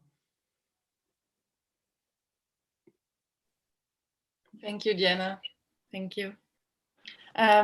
We had a question from Sylvia Ibrian. Maybe you would like to ask it yourself? If so, just feel free to activate. Hi, good evening. Thank you so much for having me. It was absolutely lovely to have you all. I am coming from a different perspective. I study animal behavior, welfare and conservation, so animal science. So I'm coming from the perspective of an animal scientist. And I am really interested into animal law and advocacy. However, I am actually really curious about our perspective when we create laws. Do we take into consideration the alterity? How is it like to be the animal? Do we create laws according to our own perspective, or do we create laws that take into account the animal and what that animal needs? And this comes from someone who knows in detail physiology and a lot of other sciences regarding animals, including how studying behavior and emotional states of animals in detail. So I'm wondering, how can we, and I've studied sociology before, we need to come to a point where we can create a law that has the animal at the center, but also takes into account the level, the psyche, human psyche. Can we accept laws that take into account the animal, or do we feel that we are morally indebted to animals because we treated them like this, and it's just the next step in our evolution to create a law for animals because we need to erase the sins, you know? Yeah, that's very interesting. Thank you. Who will want to answer this question? I mean, do we, or should we rather, take into account the subjective experience of the animals, because our laws are mostly, if not entirely, based on anthropocentric views? Would someone want to answer, Sylvia? I'm willing to try. Well, on if I may, on taking animals into account, well, at least in Belgium, the Animal Protection Act generally has quite general wordings, so that it's, for example, animals have to be held in conditions which are acceptable for their physiology and all other kinds of their condition. So in that sense, the law uses open norms which have to be filled in by the concrete needs of the animal. Then, if I remember correctly, there was also something about the moral element of human animal. If I may, I was referring to animals as subjects of the law, not as objects of the law, because in the UK we have extremely strong animal welfare laws, which take into account many states, including the emotional state of the animal. So I was speaking in terms of when we create the fundamental rights of non-human persons, do we create them based on what is good for that non-human person and species, or do we create them based on our perspective, this anthropological machine that we created, which has the human at the center, and the human perspective and interpretation of what the animal might need? Well, I think that we inevitably have a certain kind of anthropocentrism in law, because humans are, in the present state of our knowledge, the only animals which have a moral compass, as to say, or at least an understanding of normative demands, while other animals, they have some proto-morality, and sometimes, especially if it is species which is social. But if you are going to say to a lion, you don't have the right to eat that gazelle, it's going to be very understanding of what you are saying and just eat the gazelle anyway. So a law will in any case be directed to humans and have to start from the opinions of humans. It can be informed by animal sciences, of course, and many, especially when you're looking at the detailed regulations on how to keep animals, they tend to take those the desires, or at least some form of the desires of animals, into account. But well, it's quite difficult. Yeah. Can I just add one thing on that? Because in general, the perspective, I talk about Italy, but also more in general, the perspective of laws is to take into consideration the perspective of the animal, especially with regards to its natural and ethological characteristics. Sorry, but I have some problem with the video. And just to make a clear example, if we think about euthanasia, for example, for humans, it is forbidden, but euthanasia for animals is a sort of duty, so to say, for the vets, because in this case, we look at the position of the animal and the need that the animal doesn't suffer. So we can agree or not agree, but in order to answer to the question of the person, of the colleague asking, here it is the position of the animal, not the perspective of the persons. Because, for example, in Italy, euthanasia is forbidden for human beings, but it could be practiced by the vet, and it is a duty in some cases of the vet to practice euthanasia when it corresponds to the well-being, not well-being, but reducing the sufferance of the animals.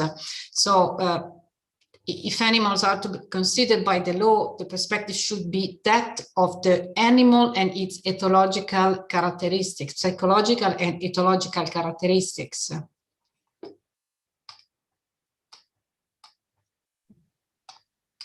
Okay, thank you very much, Diana, for this clarification. There were some interesting questions that were all pointing a bit in the same direction, the issue of different categories of animals. If we speak about legal personhood, do we mainly speak about companion animals, and how do we deal? Jess Cooper asked a question on how to deal with attaching legal personhood to animals that we now consider as pests, for instance, as hindrance. Would any one of you want to react to this question? But if you want, I can just say that the matter was discussed, and it's discussed also in the project of reforms. In this case, we start from the perspective of a legal personhood, and then we can not really create classes of animals, but once again, taking into consideration the characteristics of the animals, rights could be set on different levels, taking into consideration also the characteristics of the animals. For example, sufferance is independent from intelligence, and so rights not to suffer or to be prevented from suffering should be a right for all animals, of course.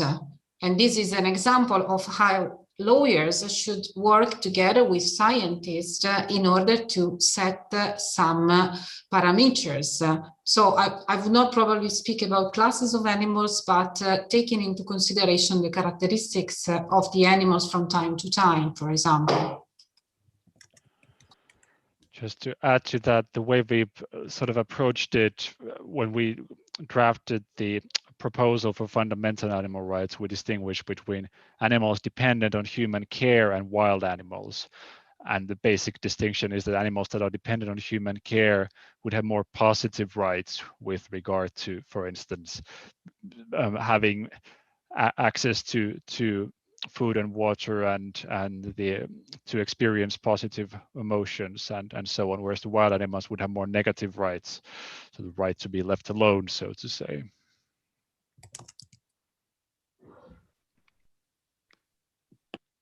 Well, I have a question, if you don't mind, for our French professor that are with us today, Professor Rega and Rio.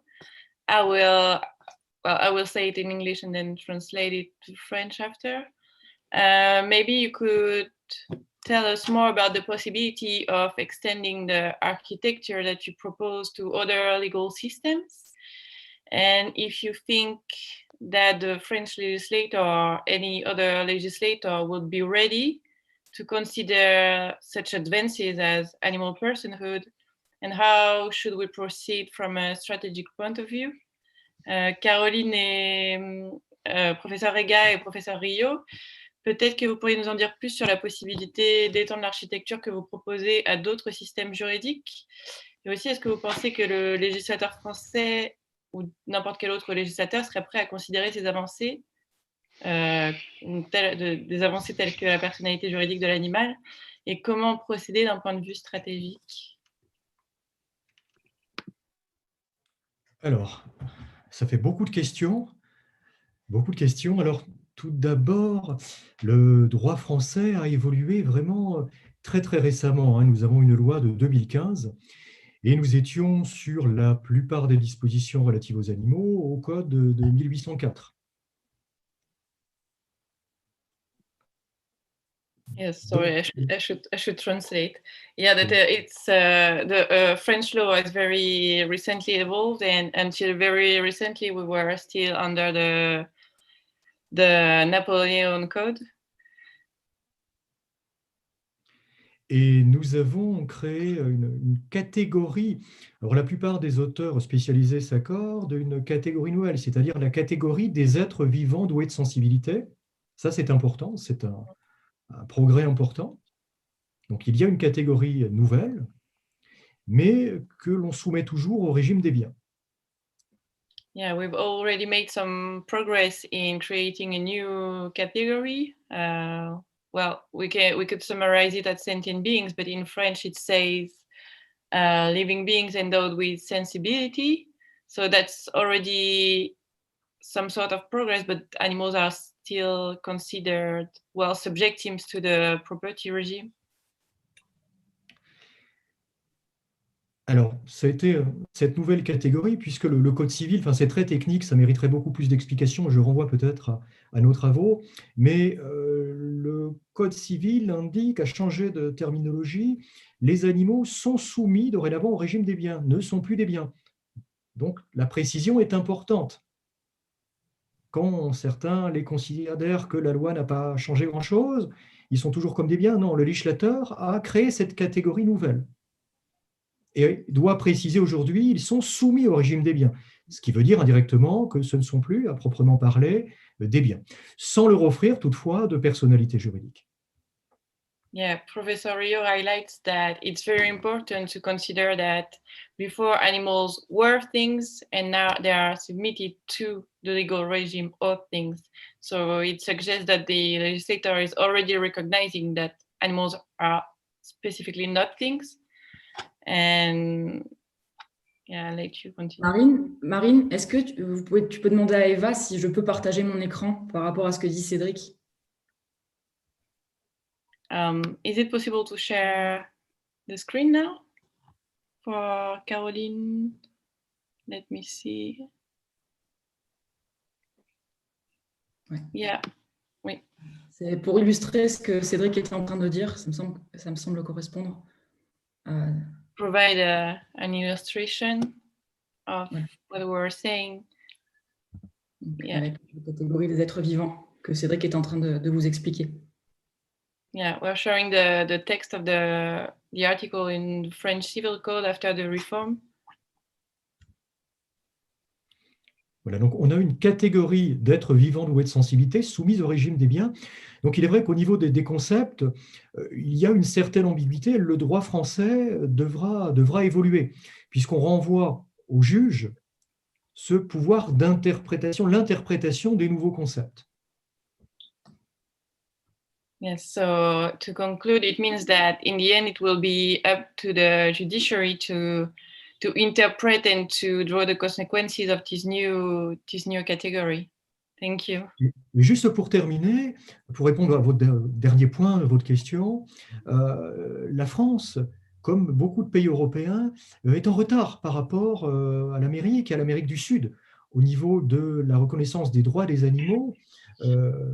Donc je pense, est-ce que la France va être moteur de l'évolution du droit? Je n'en sais rien, mais dans tous les cas, aujourd'hui, les pays d'Amérique du Sud, dont l'Argentine, sont des pays où la législation sur les animaux a le plus évolué, et il y a une reconnaissance, entre guillemets, droit, une protection importante, une sorte de mise en cohérence du droit très intéressante dans ces pays, et que l'on peut d'ailleurs saluer. France, as many other European countries, seems to be very behind in making progress as regards the legal status of animals. And Professor Rio was underlining the great move towards recognition and more protection through the law that is happening in Latin American countries, and that we should congratulate.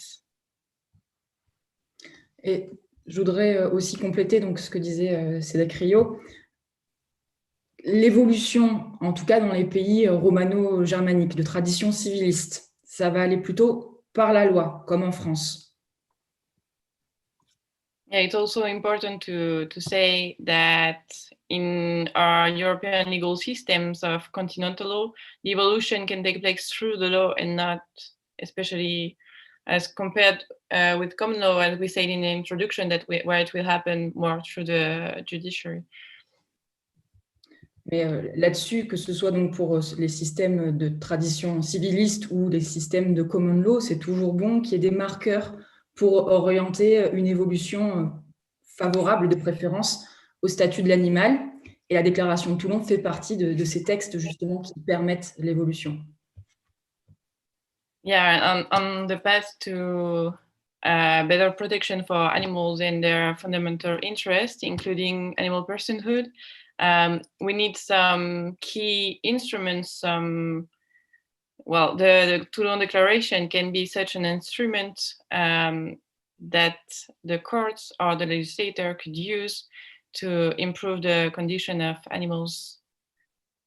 And it will celebrate its second anniversary soon on Monday, so congratulations again. Félicitations encore pour la déclaration de Toulon. Merci. C'est l'anniversaire, effectivement, c'est l'anniversaire dans quelques jours, vous l'avez relevé. Et je crois qu'il y a un congrès en Argentine avec Lorena Abilisic, également dans quelques jours. Le jour de la date, le 29 mars 2021, Lorena Abilisic et bien d'autres. Hein, il y a un congrès en Amérique, encore une fois, sur la personnalité juridique, sur les droits des animaux, à la date anniversaire, le 29 mars 2021. Yeah, merci.